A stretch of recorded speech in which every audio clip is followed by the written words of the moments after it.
If you like the content, make sure you like, subscribe, comment, and share. It all helps the channel grow. Much appreciated. What's up, y'all? It's your boy Childish Gambino, and I'm back with another video. Today I'm coming at y'all talking about the worst projects of 2018. So with that being said, let's get into the video. The first project I have on the list is Die Lit by Playboi Carti.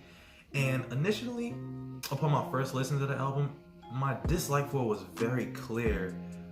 I didn't really get anything from the album. I found it to be very hollow in terms of its content. And yeah, Playboi Carti just wasn't very entertaining for a majority of the album. It was overly long, didn't need to be that long, and yeah.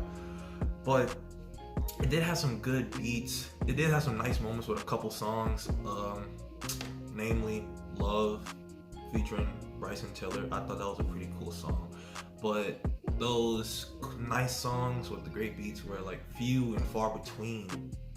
Like I said, due to the runtime and how long the songs were.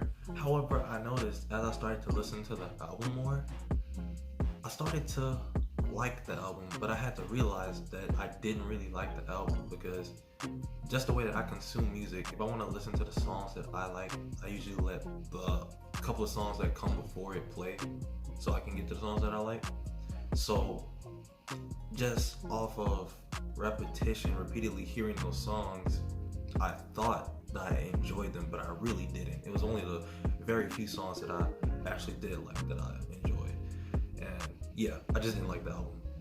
After going back and processing my thoughts on it, the album is a no for me. Next up on the list, we have Lobo 2 by Lil Yachty. I really felt like on this project, Lil Yachty lost all of the charm that made me a fan of him on his first Lobo project. It was really dark.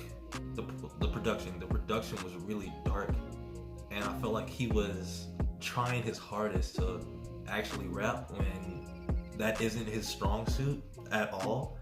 I feel like his talent lies in being charismatic and carefree and fun, as he described himself in the past. But yeah, on Lobo 2, there were moments of that, but there weren't many. And like I said before, production was very dark. He didn't utilize the production to its fullest extent, if that makes any sense. He tried a new style, and it just didn't work for me. I wasn't really feeling it on this one. So yeah, and yeah, with him actually trying to rap, there were bound to be some corny bars, and yeah, there were quite a few, and yeah, wasn't feeling that. The next project on the list, I really wanted to like it, but the execution ended up being terrible, so I ended up hating it as a whole. That project is Skins by XXXTentacion. As a project, it just sounds like a bunch of thrown together songs, and the songs themselves don't even sound fully complete. They sound like rough ideas of things that could have been made better, like tweaked a bit in order to be full songs. So basically they just sound like rough drafts, and that combined with the fact that the album runs really short, like just a bit over 20 minutes, if not 20 minutes exactly, I feel like that just makes it all the worse. You have these unfinished ideas with bad sound quality from what I heard, and it runs super short, so it just left me feeling like I didn't get anything at all from that album. And there were some songs that I like parts of that I felt like if they were finished, they could have been great, but unfortunately that wasn't the case. So yeah, Skins, I hated it. And next up we have The Sunset Tapes, A Cool Story by Jaden Smith. And all I can say is basically the same things I said about it in my last video. My most disappointing projects is that this album is worse because of his lack of originality and emulation of his peers. It doesn't sound like he's progressed as an artist at all. It sounds like he went back a couple steps. That along with him sounding a little bit pretentious, and just the overall sound of the music, I wasn't really feeling it on this project. Next up on the list is Queen by Nicki Minaj, and I'm not the biggest Nicki Minaj fan, but I do recognize that she can rap.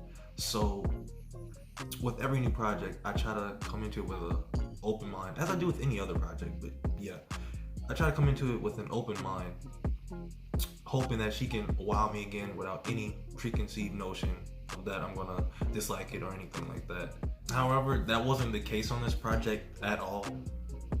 For one, I still don't like when she sings. She tried it again on this project. It just doesn't work. She doesn't sound good singing at all, in my opinion. Someone else may like it, I don't. Two, the corniness is crazy. One line that specifically comes to my mind when I think of the corniness on this project is her line about wanting to be his missus, like sip me now. That's a no. That's not it at all. That's not it. No. Three, in terms of content, she tries. What the title of the album is called Queen, but she tries to show, like, I guess her duality in being a queen, but yet somehow still being a down-to-earth, insecure female, you know, like that.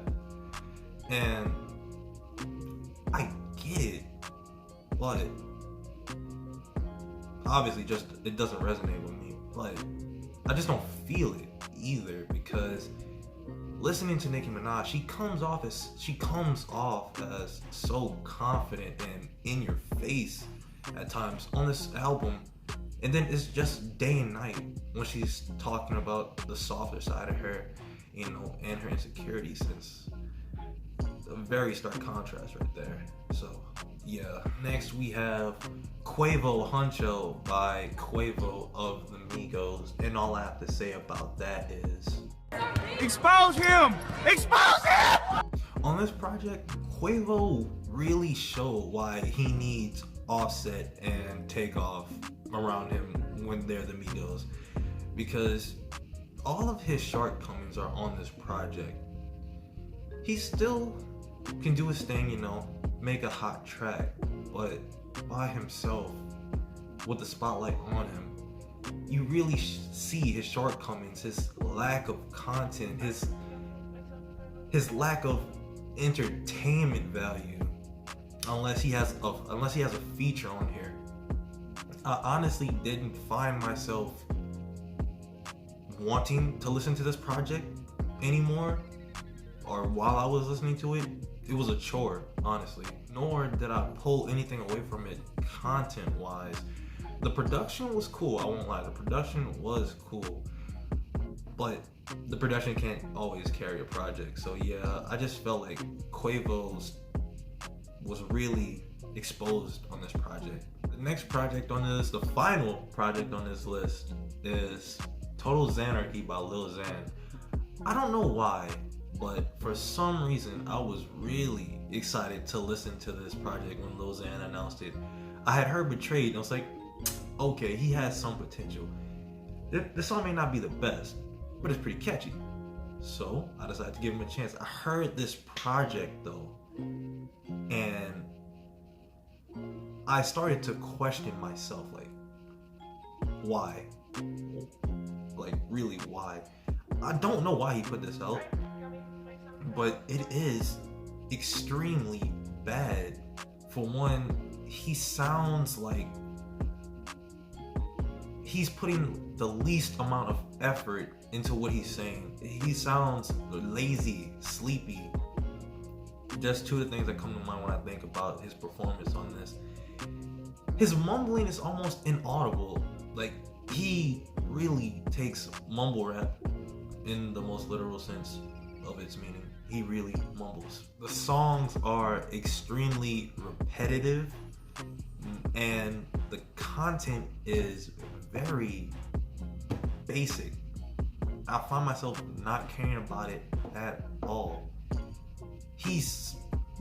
Isn't entertaining, isn't fun, isn't energetic. He has nothing going for him on this project. I just feel like that. Nothing going for him at all. Other than the song Betrayed and its remix that's on the album, he has nothing else that I found that I enjoyed on this album.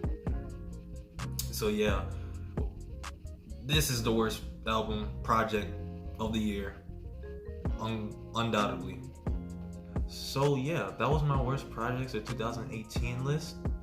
Just an opinion, don't get mad at it. Let me know some of the projects y'all think were the worst of this year. And that being said, I'm out.